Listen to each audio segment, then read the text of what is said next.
How could people in the Bible live to be 900 years old? Names like Methuselah, Noah, and Adam are shrouded in mystery, their lifespans stretching nearly a millennium.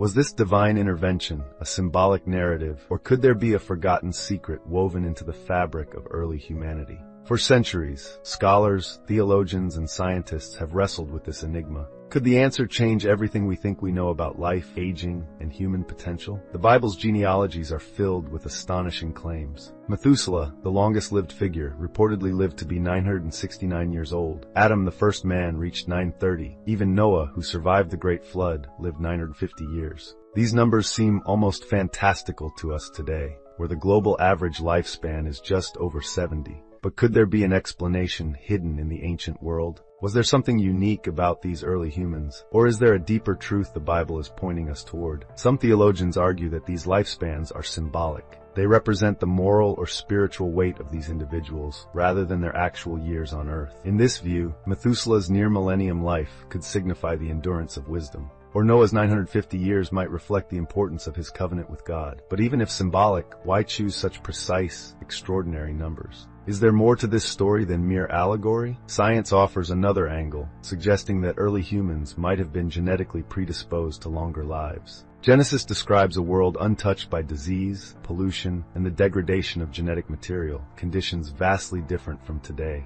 Could it be that these ancient figures lived in a perfect environment, shielded from the forces that now shorten our lifespans? Modern genetics tells us that the length of telomeres, the protective caps on our DNA, affects aging. Were ancient humans gifted with longer telomeres or an entirely different biological makeup? Then there's the intriguing hypothesis of environmental factors. Before the flood, the Bible describes a world vastly different from the one we know today. Genesis 1:7 speaks of a firmament separating waters above from those below. Some researchers interpret this as a vapor canopy surrounding the earth. This could have created a greenhouse effect, shielding early humans from harmful radiation and maintaining a stable, life-sustaining climate. Could this ancient atmosphere have slowed the aging process, allowing for lifespans we can scarcely imagine?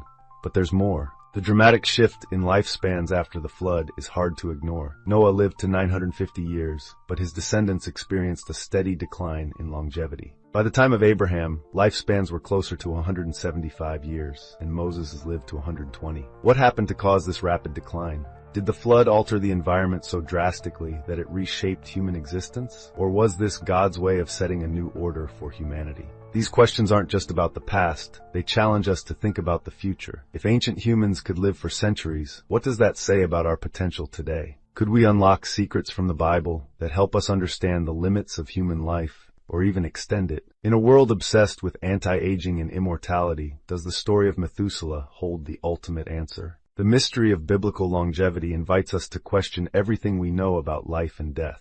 Was it divine intervention, perfect conditions, or a genetic advantage long lost to history? And as we peel back the layers of this enigma, one truth becomes clear. The story of these ancient lifespans is far more than a list of ages. It's a doorway to understanding humanity's greatest questions. But what lies beyond it? What if the extraordinary lifespans of biblical figures weren't just relics of myth, but clues to a forgotten reality? Could there be scientific truths buried within these ancient stories, waiting to be uncovered? As we delve deeper into the mystery, tantalizing possibilities emerge, ideas that challenge everything we think we know about aging, biology, and the environment of the ancient world. The dramatic decline in lifespans after the flood stands out as a pivotal moment. Before this event, humans reportedly lived for centuries, yet after Noah's time, lifespans plummeted. By the time of Abraham, the average lifespan was closer to 175 years, and by Moses, it was 120. What could have caused this sudden shift? Did the flood fundamentally alter the Earth's environment, disrupting the conditions that had sustained these incredible lifespans? One theory points to the so-called vapor canopy hypothesis.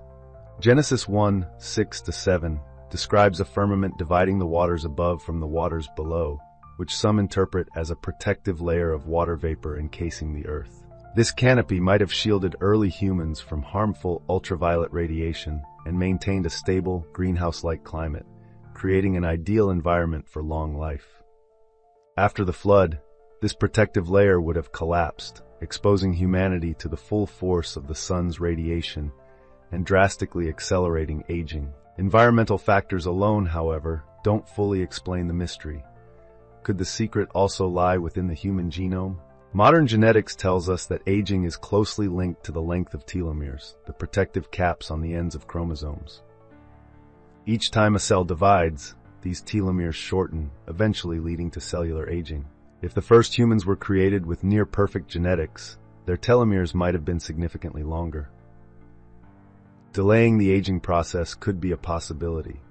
Could the genetic legacy of Adam and Eve have slowly deteriorated over generations, as mutations and environmental stresses took their toll? The decline in lifespan also coincides with the rise of human civilizations and the accompanying changes in diet, lifestyle, and health. Early humans likely lived closer to nature, consuming diets rich in unprocessed foods and free from the pollutants and artificial additives of the modern world. After the flood, agricultural practices shifted, and with them came a dependence on grains and other foods that may not have supported the same level of health and longevity. Could the transition from a pristine environment to a more challenging one have played a role in shortening human lives? There's also the spiritual dimension. Some theologians argue that the reduction in lifespans was not merely a consequence of physical changes, but a deliberate act of God. Genesis 6:3 states, "My spirit shall not abide in man forever, for he is flesh. His days shall be 120 years." Was this divine decree a response to humanity's growing wickedness, as suggested in the prelude to the flood? If so, the decline in lifespans may symbolize humanity's separation from the divine perfection of Eden. But what if the ancient lifespans were more than just a number? Could they encode a deeper message about human potential? Today, scientists are exploring ways to extend human life, from genetic engineering to advanced medical treatments aimed at reversing aging. Some researchers believe we could soon achieve lifespans far beyond what we consider normal. Could the extraordinary ages of biblical figures serve as a reminder that our potential is far greater than we realize? The implications go beyond the physical.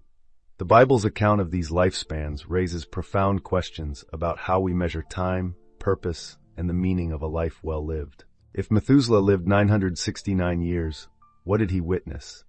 How did he see the world change across nearly a millennium? What wisdom might such a life bring, and what responsibilities?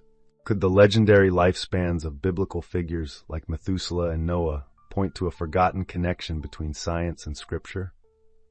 What if the answer to their extraordinary years isn't just in myth, but in biology, environment, and divine insight? As we unravel these mysteries, we find clues that could redefine what we know about aging. Modern science reveals that genetics play a crucial role in determining lifespan. Today, researchers speculate that early humans may have possessed genetic advantages lost to time.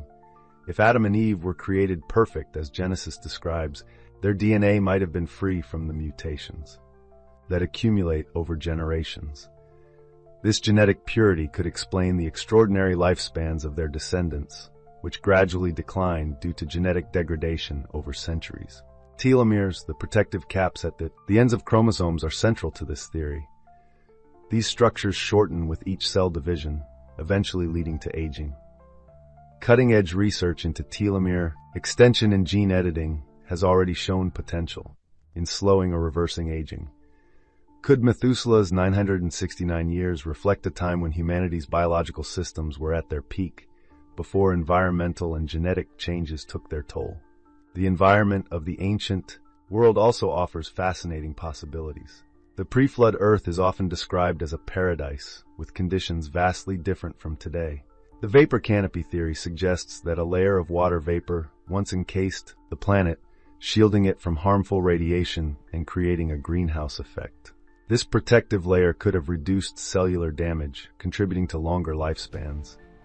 After the flood, as this canopy collapsed, humanity was exposed to harsh environmental conditions that accelerated aging. Diet and lifestyle add another layer to the mystery. Genesis describes a diet rich in natural, nutrient-dense foods like fruits, vegetables, and seeds. These unprocessed diets could have played a significant role in promoting health and longevity. After the flood, dietary patterns shifted, and over time, industrialized food and environmental pollutants further eroded human health. Today, diets resembling early human practices like plant-based or ancestral diets have been linked to improved health. Could the secrets of Methuselah's longevity be hiding in these ancient eating habits? But beyond biology and environment, the Bible hints at a spiritual dimension to longevity. Genesis 6 verse 3 declares, "My spirit shall not abide in man forever, for he is flesh. His days shall be 120 years." Some interpret this as a divine decree limiting human lifespans in response to humanity's moral decline. Could the incredible lifespans of early figures have been spiritual gifts tied to humanity's closeness to God? Withdrawn as that connection diminished, modern science and ancient scripture converge in unexpected ways. Today, technologies like CRISPR and regenerative medicine promise to extend human life, raising ethical questions about humanity's, here's the text to process, pursuit of immortality. Are we, like the builders of the Tower of Babel, reaching for something that should remain out of reach? Would achieving lifespans of centuries bring us closer to divine understanding, or lead us further from it? Even if these ancient lifespans are symbolic, they still challenge us to consider profound truths. Methuselah's 969 years might not just represent time, but the wisdom and depth of experience that come with such longevity. In a world fixated on extending life, are we missing the true meaning of a life well lived? The mystery of biblical longevity isn't just about the past, it's about what we can learn today. What if these stories hold the key to unlocking the potential for longer, healthier lives? As we approach the boundaries of what science can achieve, we must ask, are we ready for the answers and the responsibilities they bring? What if the secret to the extraordinary lifespans of biblical figures like Methuselah isn't just about years, but about wisdom, purpose, and the meaning of existence itself? As we've uncovered scientific, environmental, and spiritual possibilities for these lifespans, one question remains. What can their lives teach us about our own? The modern pursuit of longevity is relentless. Advances in genetics, medicine, and technology promise to extend human life far beyond what we currently know. Anti-aging treatments, telomere-lengthening therapies, and even the dream of digital immortality drive a multi-billion-dollar industry. But the Bible's ancient stories challenge us to consider, is a longer life inherently better, or is the quality of that life what truly matters? Methuselah's 969 years, Noah's 950, and Adam's 930 weren't just about surviving, they were about witnessing history, experiencing change, and passing down wisdom. Imagine living through nearly a millennium of human progress, challenges, and transformations. The lessons these lives offer extend beyond their length. They call us to reflect on how we spend the years we have, regardless of their number. Yet the Bible also reminds us that life is finite, even for the longest lived. Psalm 90 verse 10 declares, "The years of our life are 70, or even by reason of strength 80, yet their span is but toil and trouble. They are soon gone, and we fly away."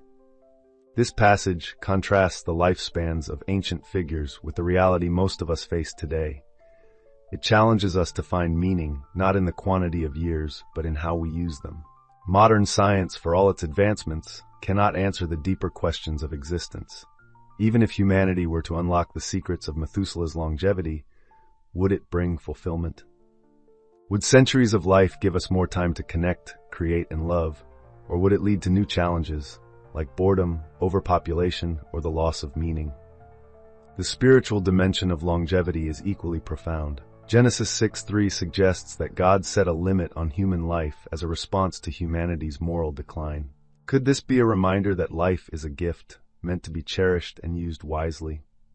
In Ecclesiastes 3:1-2 we're told, "For everything there is a season, and a time for every matter under heaven, a time to be born and a time to die."